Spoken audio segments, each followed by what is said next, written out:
和我们有另一种传统，叫以武会友。He wants to kick your butt. You instigating.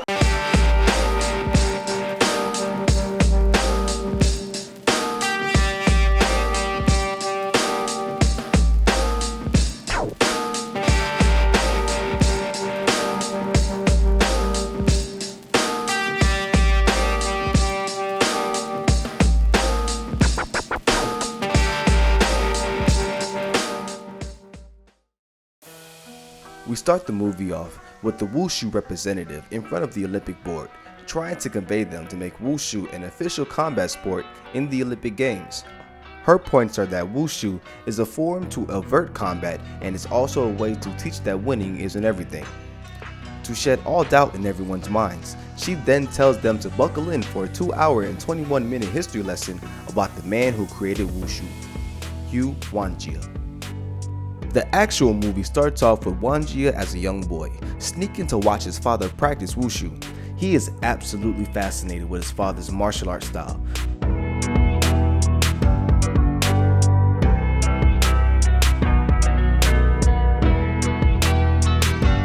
So he does whatever he can to get a glimpse, but his father dismisses him every time and tells him to get back to his studies. But that doesn't stop the young Wanjie from practicing everything he's seen, while his best friend Jin Soon assists him with everything else. He invites Jin Soon to his father's martial arts bout the next day.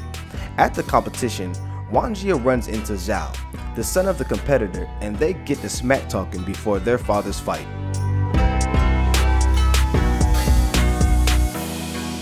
The fight starts and Wanjie's father is just too fast for his opponent. For every one move he does, his father does 3 more.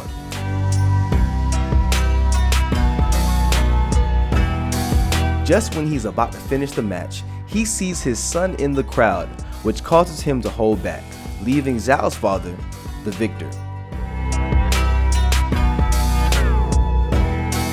Jin Soon heads over to help a bothered Wanjie when Zhao comes to glow. Wanjie can't take it anymore, so he challenges him to a fight. Unfortunately, it doesn't last too long as Zhao dominates him.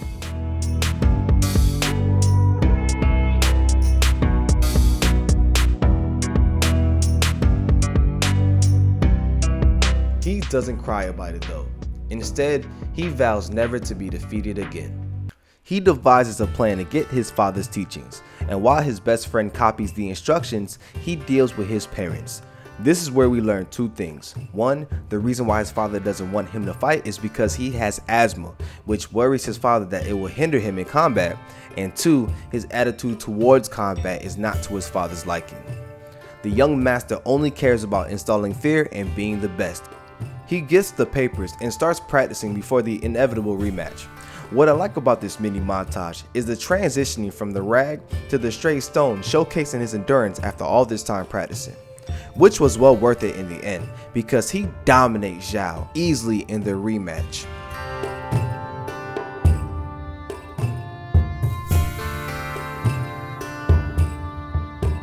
From then on out, Wanjie only knew victory all the way until his adult years, where he now has a daughter of his own.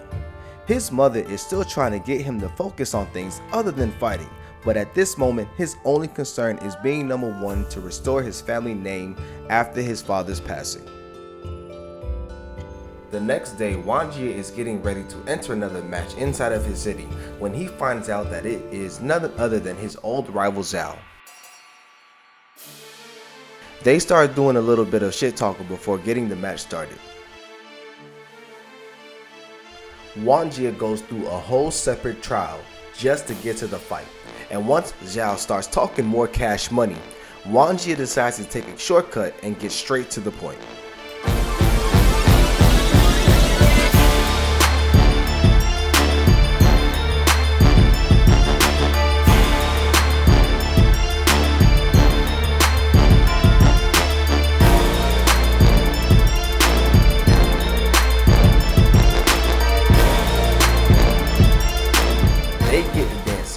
Wanjie realizes that Zhao will be a tougher opponent than he thought. Zhao's heart and muscles is neutralizing any hits that Wanjie is making.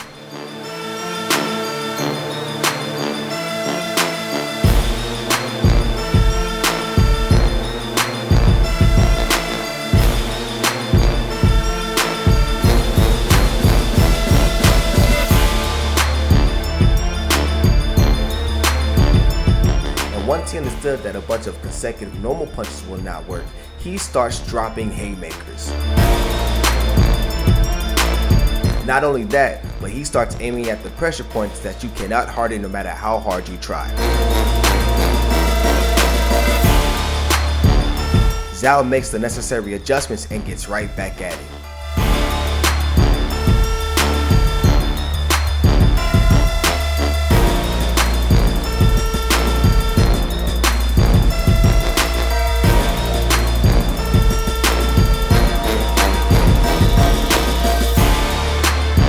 While a good comeback effort was made, Wanjie was able to find the flaws in his style and time those counters perfectly.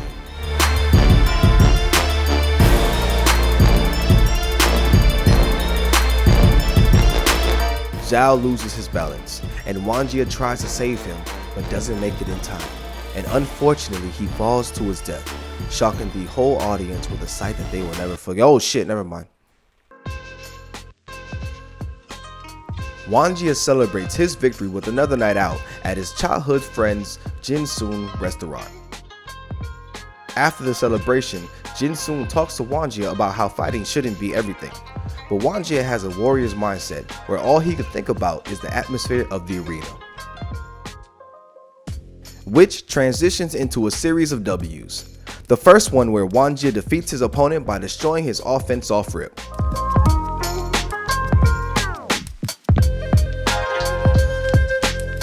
He defeats the second one because he's stupid. The third set with gravity completely embarrasses the fourth opponent in the rain.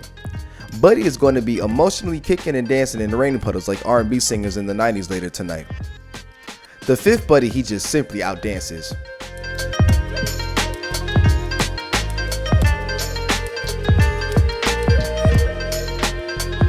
And finally, he gets bored enough to where he just says bring them all in.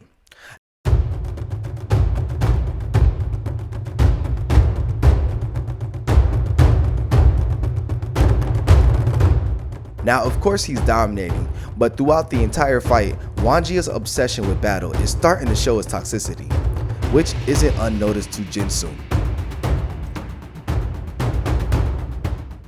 Wanjie celebrates another victory with another night of drinks, and more come to be his disciple, and he celebrates with more drinks for everyone. His celebration is cut short when he realizes that he still has the number 2 headband in the city and not the number 1. Later that night, his friend tries to talk some sense into him, telling him that he's attracting the wrong crowd and that his obsession will get the best of him if he's not careful. Unfortunately, the advice was not received. The next morning during a walk, Wanjie actually runs into the number 1 headband holder, Master Chin. I love the immediate smoke Master Chin wanted by the little extra pep in his step to reach Master Wanjie. They end up getting into a dick measuring contest, and Master Wanjie ends up being the one feeling shorted. Bro out here laughing like an evil villain. He now pays attention to his students and realizes they ain't worth much, and the student reflects the master, so he gets irritated once again.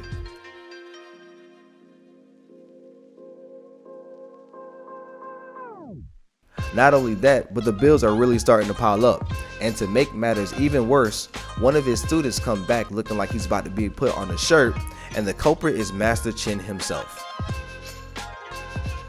Meanwhile, Master Chin is celebrating his birthday at Jin-soon's restaurant when Wanjie interrupts the occasion and challenges him to a death battle. He obviously wants revenge for his student's ass whooping, and Jin-soon comes in and tries to reason with him and tells him to go home, but he doesn't want to hear any of that, and this is the final straw. It unfortunately causes him to cut ties with his best friend just so he can have his match. They start their match with a sword fight, and you can tell off rip that they have the intent to kill. Master Chin's advantage is utilizing both hands during key moments to double the strength of his swings, forcing Wanjie to cover more defense. Master Chin draws first blood while the restaurant is also taking a beating, symbolizing the destroyed friendship as well.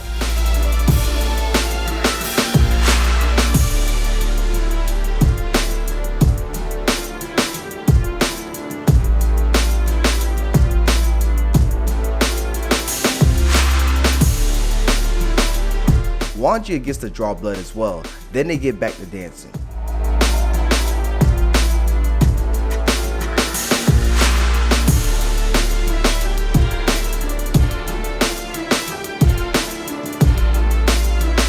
After leaping around the second floor, they both take a second to embrace the fact that this is really about to happen, and then they get back to somebody's final dance.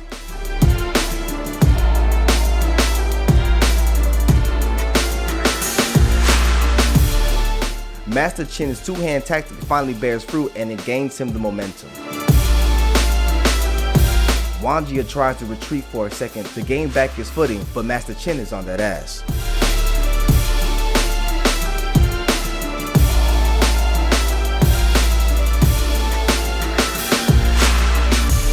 Beautiful shot of dancing symmetry right here.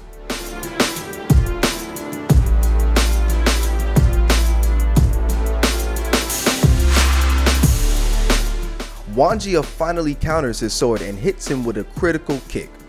This knocks enough wind out of Master Chin for Wanjia to start delivering some devastating blows.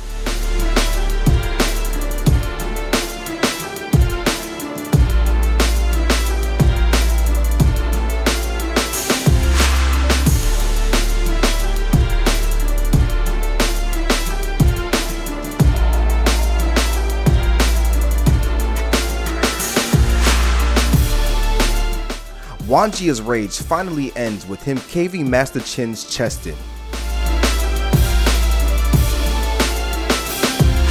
Wanjia exits as the victor, and his students celebrate his victory the only way they know how. Yo, the fact that these boys went across the street while Master Chin is leaving in a stretcher is savage. He ends up spending the entire night inside of that bar and leaves the next morning to see them cleaning up the mess that he made himself. And to top it all off, he hears the news that he officially put Master Chin on the shirt a couple of hours ago. He is now the #1 fighter in Tanjin, but he realizes that this wasn't the satisfaction that he seeked. He then gets home and finds the worst possible scenario.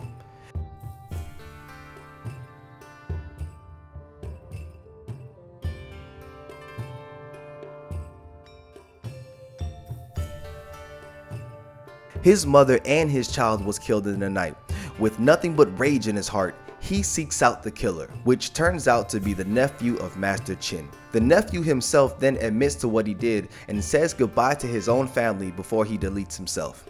This leaves Master Wanjia with innocent women, and after realizing that getting revenge on the innocent means absolutely nothing, he leaves. That's when the students come clean about the whole incident and reveals that it was the students' fault for getting his ass whooped in the first place for talking cash money. This is when he realized that these are the consequences for ignoring all of the red flags and warnings his former best friend gave him. This leads him to leave the entire city in self-exile. He continues to drift until he finally decides to go see his family personally and apologize for his actions. Things don't go according to his plans as he gets saved by the neighboring village. He wakes up to see one of the villagers, Moon, aiding him with his recovery. Moon pretty much does everything for him until he recovers. Once he's better, he gets acquainted with the village, where they nickname him Ox. And after getting acquainted with his surroundings, Moon and her grandmother decides to take Wanjia to the fields to get some work in, because you know, we like you and all, but shit ain't free. While working, Wanjia gets back to his old habits when he sees that he's a little behind in planting seeds, so he starts to pick up the pace so that he can be ahead of everyone else. This is when everyone takes their 15. Something that he did not understand, so he continues to work. Later he finds out that he actually did a terrible job because of his rushing, and Moon is secretly doing it all over again for him. When he finds out, he goes down to help, feeling terrible, and then at the same time learns a valuable lesson about working together and pacing yourself with others.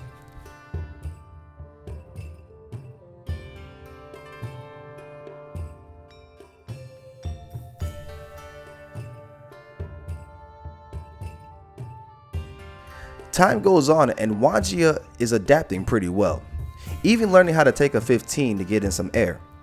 This is when we learn that one of the village's kids got caught in another town stealing and is being punished by their laws. So the entire village goes out to help. They try and plead with the other village, but they don't want to hear any of that and go back to what they were doing. That's when Wanjie has seen enough and makes a deal with the leader to free the child if he survives a match until the incense burn out.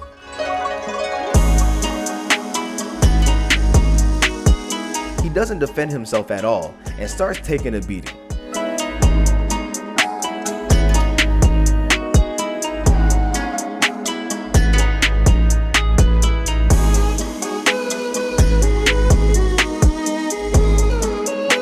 The grandmother is pleading like, yo, if you're not gonna hit, at least don't get hit.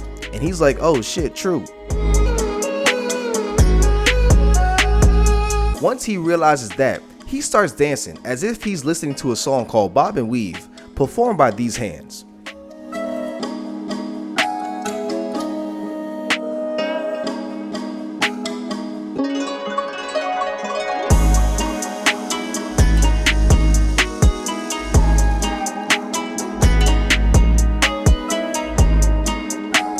Everyone respects the rules and the child returns to his own village. From then on out, Wanjie is a part of the village and is treated like family.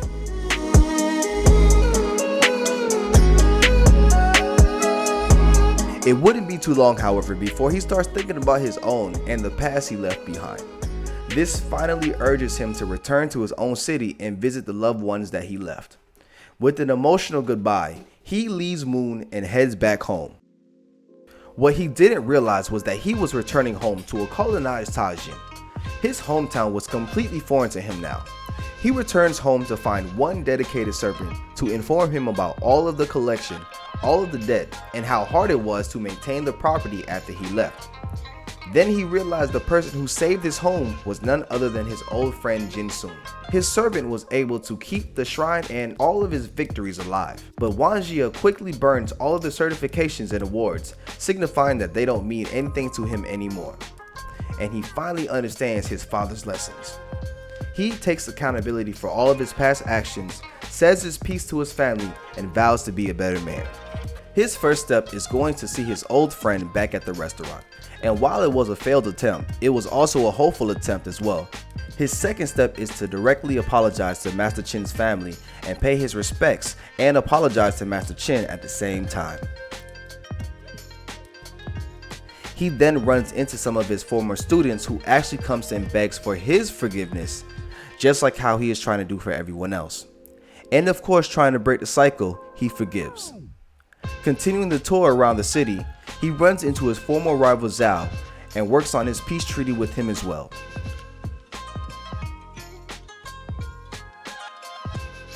Wanjie then spins the block one more time and tries his best friend. Jin Soon forgives but simply tells him that he will not help him in any more fighting ventures for his own mental well-being. But once he realizes that it's to defend his own people, not himself, he soon has a change of heart. You see, there's this 300-pound walking foreign tank named O'Brien, boasting about taking out any fighter or fighters China has to offer, and Wanjie wants to offer these hands. But the real reason why his best friend had a change of heart is not because of the fight, it's because of Wanjie's new feeling towards fighting. 告诉他，在擂台上以命相搏是中国历来的陋习，可我们有另一种传统，叫以武会友。 He wants to kick your butt. You instigating ass nigga! The match starts and O'Brien lets Wanjie get the first hit to show off his tenacity. Then he tries to return the favor with 2 hooks and a right. But once he realized his hands was too slow, he then decides to use his overwhelming weight and strength to his advantage. Wanjie has the perfect style of dance for his attack.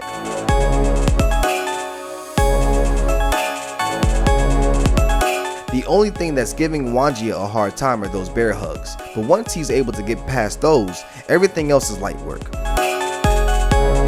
He continues to use his own weight and balance against him.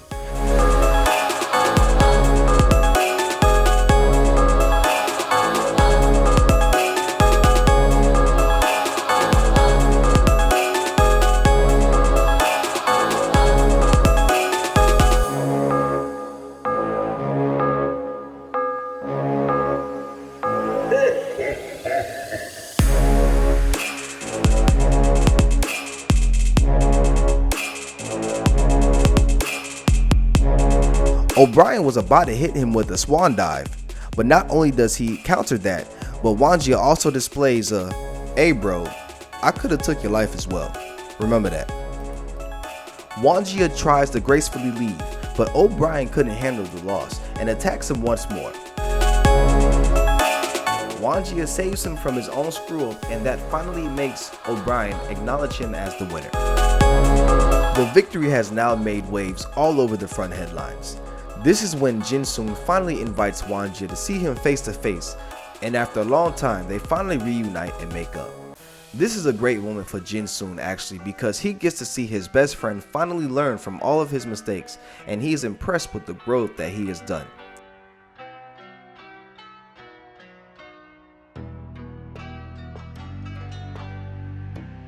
It hits him in a way so deep that he sells his restaurant just so that Wanjie can pursue his goal of starting up the Jungwoo Sports Federation. This leaves Wanjie speechless. Later, Wanjie further explains his dreams to Jin Sung. He wants combat to officially be a sport and not an act of violence. So the entire goal of starting up the Sports Federation and the School of Wushu will be based on that. And with hard work, those dreams finally became a reality. Meanwhile, the foreign chambers of commerce are having a meeting discussing how to beat Wanjie so that they can continue to keep the Chinese at the bottom of the hierarchy. The final decision ends up being a 4-on-1 match where Wanjie takes on each opponent one by one with no breaks. The next day, Jin Sung informs him that the Japanese martial artist Tanaka wants to meet with him before their match. Jin Sung tells him that he's suspicious of the chamber's treachery, but Wanjie is well aware and knows that he must do this for the sake of everything they built. Wanjie sits down with Tanaka and they start their conversation with a cup of tea. Now this whole scene demonstrates Wanjie's belief that we are all cut from the same cloth, as Tanaka tries to tell him about the importance of different types of tea. But Wanjie simply says tea is tea and we should all simply enjoy the tea. I'm simplifying things of course, but the way Wanjie describes it completely changes Tanaka's perspective.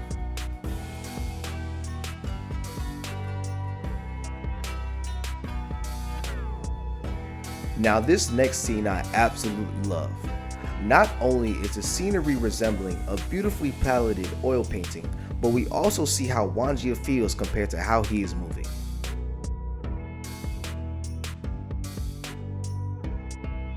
See, this is that in the zone moment that many athletes feel when everything is going in slow motion, yet they are as calm as they can be. Every piece of movement feels as natural as the air they breathe, and this shows perfectly how he is doing the exact same thing.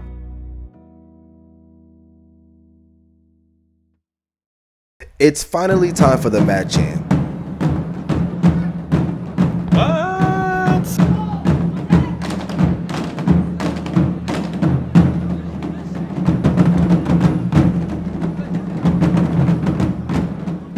Oh wait, what were we doing again? Oh yeah, the first match begins. Turns out that the Japanese fighter had no idea that this was a 4-on-1 match and does not agree based on his principles as a fighter. Wanjie's first opponent is a British boxer. The boxer ends up being a brawler with more wide hooks than a Bass Pro Shop, and Wanjie easily counters him to a victory. Also, his footwork was trash, just throwing that out there. His second opponent was a Belgian riding coach, and his choice of weapon was the Chinese spear. The coach strikes first, leaving Wanjie left to defend.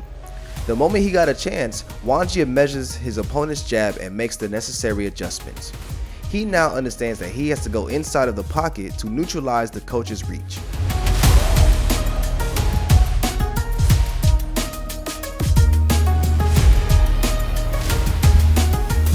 Once the coach catches on, he decides to do the same thing, but doesn't realize that Wanjie was actually playing chess this entire time.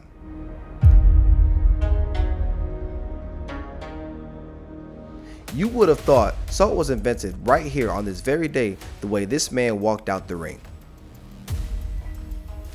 His third opponent is the fencing champion of Europe. Now this fight is amazing for 3 reasons that come together. 1, these are 2 amazing fighters on camera. 2, these are 2 amazing fighters off camera. And 3, because of the situation, these amazing fighters had to freestyle almost the entire fight. Partner Jet Li for a movie called Fearless. Yes. I had to bring my A game. We had no rehearsal. Really? They were 5 days behind. Neither one of us knew the choreography. But, he would move, I'd adjust. I would move, he'd adjust. Which means we can also shout out the nice editing that was done to make this flow as fluently as it did. I even like how the music swells up during this scene. Wanjia, of course, is the victor, and man, y'all gotta stop playing with me. The Chambers of Commerce is getting desperate, and they go into whatever method they can to make sure they secure the victory. Meanwhile, the 4th match is about to begin, and Tanaka is not comfortable at all with how things are going. He even tells Wanjia that they can throw hands another time if he likes, but Wanjia says he must commit to the smoke that he's agreed to. For this fight, Tanaka sticks with the straight sword, while Wanjia wields the 3-section staff. Even though the fight starts off with a good dance, Tanaka is at a disadvantage. The staff's flexibility and reach is a problem for Tanaka. Even though he makes the necessary adjustments, his final problem is the wielder of the weapon himself. Wanjia then unlocks his inner Captain Ginyu and weapon switches with his opponent.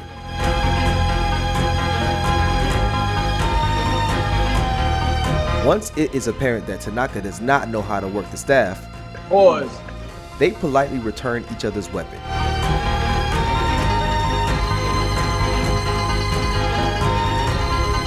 This time Tanaka was completely ready and neutralizes the staff.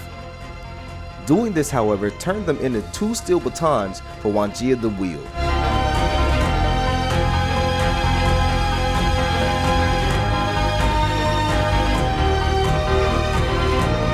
While the match ends with a draw, the chairman was able to switch Wanjia's tea with an unknown substance. The second match starts, and after a couple of moves, Wanjia immediately starts to feel like something's off.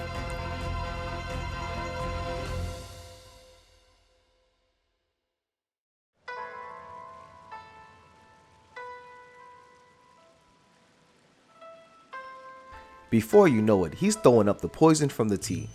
Tanaka calls for an immediate timeout, and when Wanjia gets back to his corner, he lets everyone know that he was poisoned. He dismisses the thought of revenge though, and accepts his fate with more hopes of peace. His acceptance is also the final lesson to his students.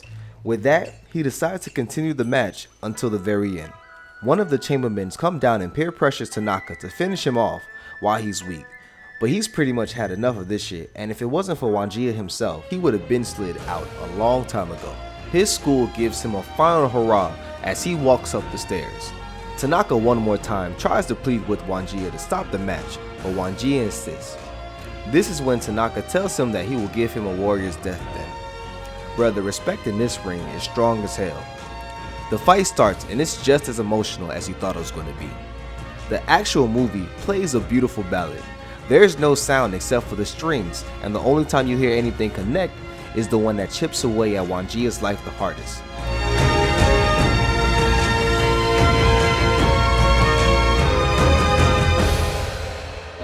Wanjia is a man who wishes to die on his shield, so he stays a warrior the entire dance. I will talk about one move specifically though, because it's very important. Wanjia's final step actually broke the guard of Tanaka and successfully was able to aim specifically at the same spot that ended Master Chin. But like Wanjia said himself, he finally understood why his father stopped. And he ends the match with pure satisfaction. And knowing that Tanaka knows too. I mean, look at that smile. That's a happy smile. That smile is like, yeah, you know what's up. You know what just happened. The chairman tries to get the ref to call the match, but to everyone's shock, Tanaka indeed did know what's up and reacts like a real one, I'm not even gonna lie. Wanjia is declared the winner and everyone celebrates. My dog Wanjia is on his gladiator tip right now, enjoying his warrior's death to a roaring crowd.